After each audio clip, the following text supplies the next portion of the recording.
Let's see how to find files in your Stockpress workspace with our visual search and dynamic file filters, plus how to pin repeat searches. We talk a lot about adding metadata and tags to your files, and the reason is because of our visual search. In Stockpress, you can type a keyword related to the file name description or any tags you added to your files. So for example, if I wanted to type in plant here, we show you a snapshot of the files and collections that have the word plant in them in this visual dropdown.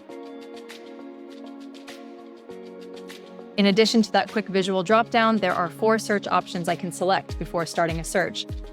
Any of these terms, all of these terms, contains these terms, and exact phrase. I'll explain how each one will affect your search results as I go.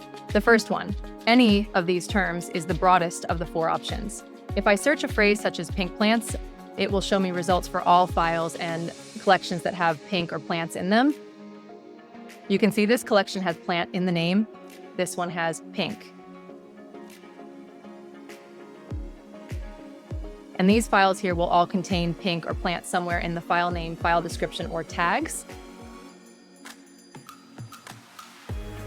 If I change the search criteria to all of these terms, my results will now show me collections and files that have pink and plant somewhere in the collection name, file name, description, or tags. For example, this file has a pink wall, but also some plants. But in this case, not exactly what I'm looking for. So let's change this to contains these terms. Now we'll see files that have both pink and plants and in that order. This is looking a little better now. Finally, the most precise search is the exact phrase option. When I select that, I'll see files that only have pink and plant together in that order and without anything else. For example, if this file name was pink plant in a cup, it would not show up in these results. We'll only see files with pink plant on its own. Let's go back to contains these terms and use the filters to narrow down the results a little more. Every time you run a search, no matter what criteria you pick in the dropdown, you'll see an option to narrow down the fields. You can search only in collection names, only in file names, only in descriptions, only in tags, or whatever combination of the 4 you'd like. If I select tags here, for example, I am only going to see files that have pink plant as a tag. If I change it to file name, I'm only going to see files that have pink plant as the file name. Now, there are many other ways to narrow your file results down. Let's try some other filters. For example, I can filter these files by expiration date, file extension, orientation, AI tags, any of your custom tag categories, and more. Let's grab a plant type from the custom tag category, plant types. I'll pick peony. Now I see all my pink plants with the peony tag. All file filters are dynamic, so you will never see a tag that won't produce at least one file as a result. I'll add one more under orientation.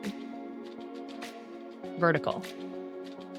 If this is a search I want to do often, I can pin this search so that I don't have to do all of the filtering again. I can pin a search by clicking this pin icon here. In the modal, I'll name it Pink Peonies. All your pinned searches will be here in the sidebar and are private only to you. I don't have to run a search to access the filters. Let me clear this search. I can open and close them here, or from the All Files area, the All Collections area, or inside any collection. Let's go to All Files and see a few filters. I'll open them here. Let's try File Extension and pick MP4. Or Illustrator files and JPEGs.